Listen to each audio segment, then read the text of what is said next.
Haha. First of all, if my voice sounds weird, it's because I'm sick. I just can't speak super well because congestion makes it hard. Oh gosh. Oh, we're gonna power through and do our best. Hello everybody and welcome to this week's video. This is my final video of 2018 and I thought that a nice way of kind of like wrapping up the year YouTube-wise would be to do an end of year Q&A. So I asked some of you over on Instagram to hit me up with some questions. So let's get into it. So the first question that a lot of you actually asked is if I would ever do cosplay tutorials, and that's actually kind of a complicated subject. It's something that would be nice to be able to do, but cosplay tutorial videos are very difficult to put together because in a lot of stuff that I make for cosplay, you only ever need one of. So like I've done cosplay tutorials in the past, kind of like text-based tutorials where I did like my Vanellope hair candies way back when. I did a Pokeball tutorial way back when, and the thing with those particular tutorials is that those are props that you need multiple ones of, so it's easy for me to kind of go through the process, see if it works out, and then if it does work out, I can then make a step-by-step tutorial documenting the process. Whereas if I'm making a cosplay, a lot of the time you only make one, right? Like if I'm making a full cosplay, I'm only ever making one of that cosplay, so documenting the process is kind of difficult because I don't necessarily know how it's gonna go, so therefore like laying out the process for other people is kind of difficult. I don't know if I'm making any sense, but I would like to do cosplay tutorials, but it has to be like a very kind of specific project that is possible to like document as a tutorial. And they are also very, very difficult to make, and whenever I'm filming a video, it's usually the week of, so I only have a few days to actually like film the video, and then I have a few hours to edit and then get it up on time, just since, you know, like YouTube is just like a hobby that I do on the side. It's not my full-time job or anything, so I do it like in my spare time outside of work. So it's kind of a long way of saying that like I would like to do cosplay tutorials, but I don't know how realistic that will be. The other thing is that I also document my cosplay work in progress and kind of talk about the construction process over on my Patreon, so I kind of don't want to overlap with like what people are getting on Patreon versus what I'm like putting out on YouTube for everyone, if that makes sense. So really long way of saying that cosplay tutorials would be a cool thing to do, but they are very difficult, so I'm not sure how realistic that will be for me in the near future. Another thing that a lot of people asked is where do you think your YouTube channel will be going next year, which is a great question. So one thing that I've wanted to do since I started YouTube but never got around to it, it's crazy that I've never gotten around to it, is I want to do more videos where I'm actually just talking about cartoons rather than cosplay stuff, because like cartoons and media are the reason why I cosplay, and it's something that I'm really passionate about, obviously. So I want to do videos where I just kind of like riff on different cartoons. Like one thing I've been doing is I've been going back and watching movies from my childhood, and also like movies that every other kid seems to have grown up with, but I never did. Watching that stuff as an adult, you have a whole other kind of view of it, and you see kind of like the plot holes and stuff. So I want to make a series of videos where I just kind of like lovingly make fun of some of the movies that I grew up watching and movies that I'm watching now that I never actually watched as a kid. I'm really hoping that that's going to be something for 2019. Another thing that a bunch of people ask is how are you so confident when cosplay in public? How do you have that kind of self-confidence when you go out in public for photo shoots? Which is, again, a great question, especially since I did a lot of videos this year, I think, like talking about going into public and taking photos and stuff. It kind of depends on the situation. I don't know, I guess like I kind of look chill in public, but it's a lot of it is kind of like nervous energy. So if I'm with my group of friends, there's still like nervousness about people judging me and stuff, but I'm kind of dealing with that by just like making a bunch of jokes. I talk a lot with my friends, I get super jokey. That's kind of how like my nervous energy comes out, and that's sort of how I like work through it. So a lot of it is just like 100% nervous energy, and when you're with a group of people, whether they're in cosplay or not, obviously if they're in cosplay, I feel a lot more comfortable because like we're all weirdos, and so I'm a lot more chill about it when there's a bunch of us. But if I'm with friends who aren't in cosplay and it's just me in cosplay and we're in public, I basically just focus 100% on chatting with them and making jokes with them, and just like I put all my focus onto my friends, and then I'm not focusing on people judging me. So it's kind of like the nervous energy part, which is, I feel like 90% of the time that's kind of how I'm dealing with it. But then there's times when like I'm just owning it. I just kind of feel confident enough. If it's a more well-known character, I usually feel more comfortable because there's a better chance that more people know who you're cosplaying, and so they're gonna be like, oh cool, it's that character. So when I'm wearing like Tracer in public or Elastigirl in public, I don't feel as awkward because I know that like people know the character, and so they're not necessarily as weirded out, whereas if they just see somebody in like just a weird outfit that they don't know what it's from, they kind of have weirder reactions and more judgmental reactions. So again, it just depends on like the situation, but my biggest thing and my biggest tip for people feeling awkward cosplaying in public is just, as long as you sort of act like it's normal and you just kind of roll with it and don't make a big deal about the fact that you're in a costume, other people will kind of follow that. So as long as you aren't being like, I'm in a costume and it's weird, look at me, and you're just kind of like, nah, I'm just, you know, I'm getting on the bus, I'm in a cosplay, it's fine. People are really chill about it, and that's kind of been mostly my experience. Like, some people give you weird looks, but basically all of the people who interact with me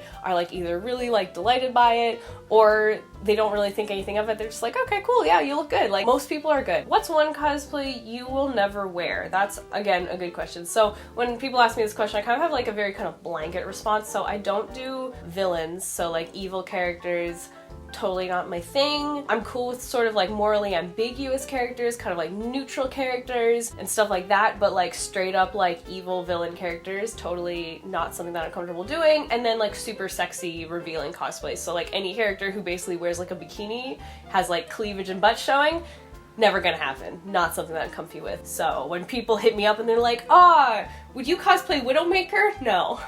No, definitely not. What are some of your passions and hobbies other than cosplay? Again, a great question. I don't know, like everything kind of comes back to cosplay. So I really like doing, obviously, photography and videography. That's part of what I studied in college, and I'm putting that kind of to like regular use in doing cosplay photography and obviously making YouTube videos. So I really like that. I like kind of doing anything creative. I love creating videos and creating online content, and like cosplay has become a nice outlet for that. So that's awesome. And then, dang, I like dancing. I did take dance back in high school, and then when I entered post-secondary, I didn't have the time to keep up with it, but I really love dancing. And then another thing that I really, really love is following lost media. Lost media is something that I think is super cool, and also ghost stories. I love reading about ghost stories. I like that they're interesting, they're kind of ominous.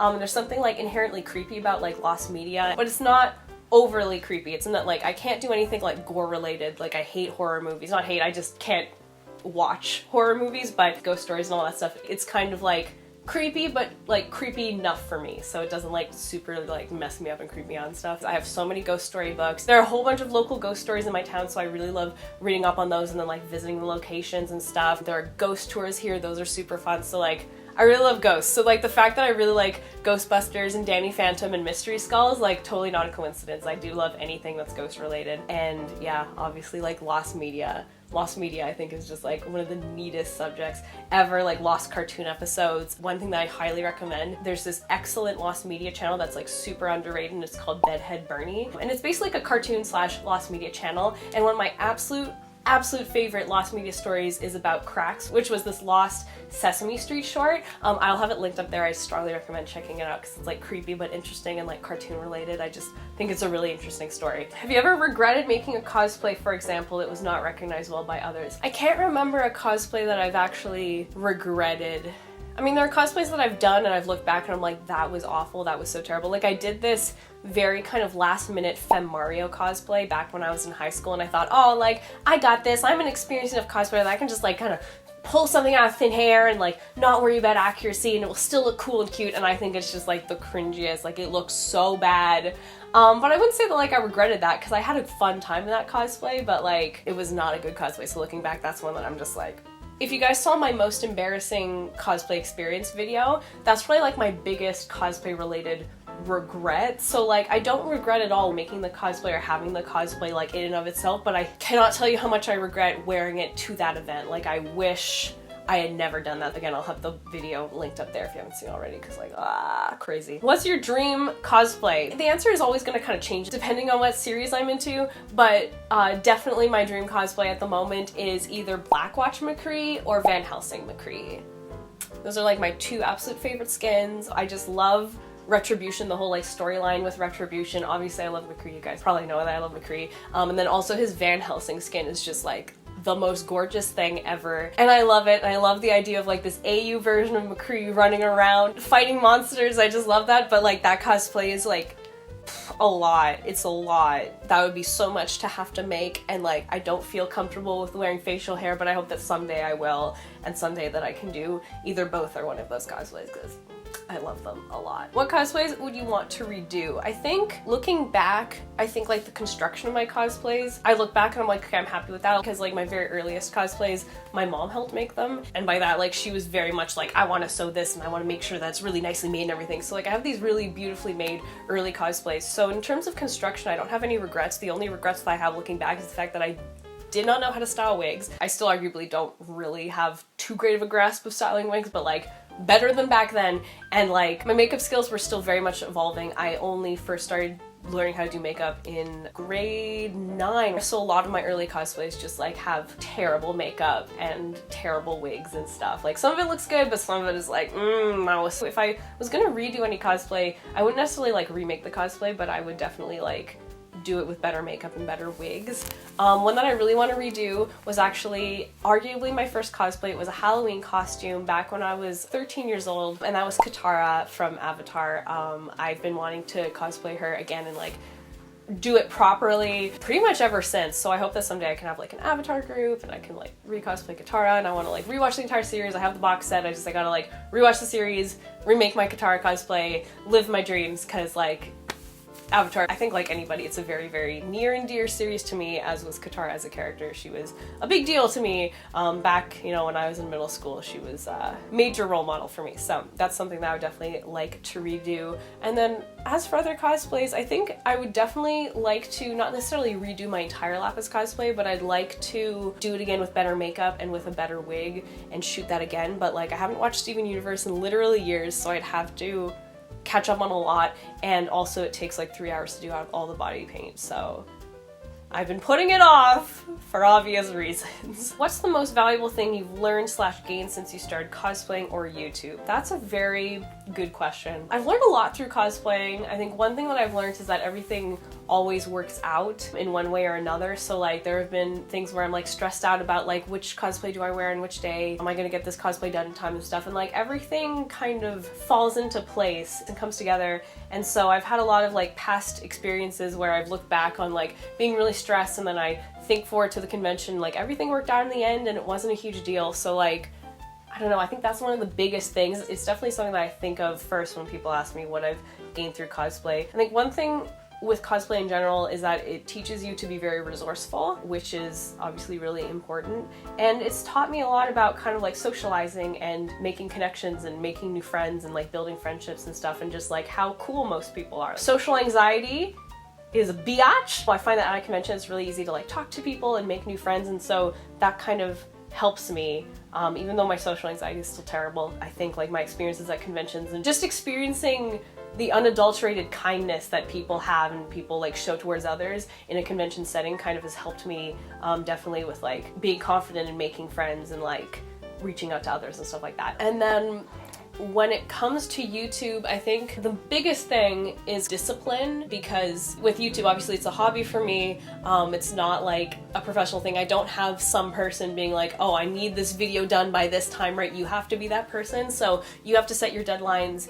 And I mean, you know, it's just a self-made deadline. So it's easy to just kind of like blow past and be like, oh, I'll just do it next week or next week or next week. But obviously you're not going to advance your channel or like keep making stuff if you're kind of like lenient on your deadlines. So the biggest thing that YouTube has probably taught me is having that sort of self-structured regiment in like, you know, this is when I have to have the video done by. So like I have to film this day, this is how much, you know, I have to get it edited, filmed, and uploaded by this day, and kind of lining up your resources and your schedule in order to fulfill that.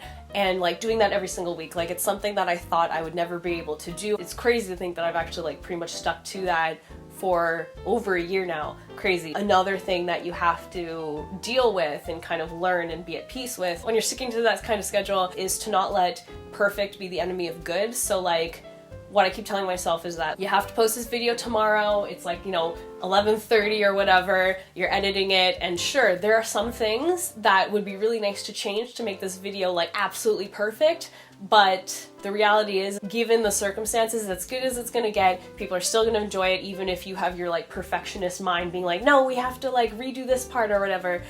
So just like understanding that you really have to like ditch perfection when you're doing YouTube, because again, you have these really tight deadlines that you're trying to meet every week. So you just kind of have to be at peace with like, okay, this is good, people will enjoy it, even if it's not like 100% amazing, perfect, mind-blowing, you've still made a good thing, and you just have to be at peace with putting it out there, even though, yeah, it could be better, but it's still good. All right, we're gonna do one last question because we are running out of time. What or who inspired you to start cosplaying? Oh, thank you. It's a nice comment. Oh, I feel like I should do a whole video on like my cosplay origin story, but it's kind of like the Cliff Notes version. I kind of knew what it was. I knew that there was the concept of dressing up as fictional characters, and that was something that I was always really enamored with as a kid. So like the idea of like face characters was something that I thought was just like the most crazy, amazing thing ever. There was this fascination that I had with taking 2D or basically like not real characters and putting them into a real space. So like live action adaptations were something that I thought was just like mind-blowing and crazy, and like I said, face characters. So I kind of knew that was a thing. I knew that people went to anime conventions and they dressed up, but growing up I was never really into anime, so I thought that it wasn't something that I could participate in because I was always into North American cartoons. I didn't know that there was a term for it, so it wasn't until a friend in middle school actually told me what the term was. They were like, oh, when you dress up as a fictional character, that's called cosplay, and I was like, there's a word for it? That's crazy! And so I literally just went and Googled every single series that I was into and then added cosplay at the end, and it opened up this whole world. So I saw people at anime conventions cosplaying stuff that like totally wasn't anime. I saw people doing like Fairly Odd Parents, and so I was like, oh, this is something that I can participate in. Thank you guys so much for watching. Thank you to everybody who submitted questions. Sorry I couldn't get to everyone, but again, we have limited time, but I did my best. I hope you guys enjoyed watching this, and thank you so much for all of your support and all of the like just amazing stuff that happened in 2018, and I'm hoping for like even more cool and amazing stuff in 2019. I hope you all had a fantastic holiday. I hope you all have a wonderful and prosperous and just great new year. Thank you guys so much as always. I will see you guys all next time in 2019. It's gonna be 2019 when you see my next video. Crazy. Until then, kind of faces, please be sure to take care. Bye.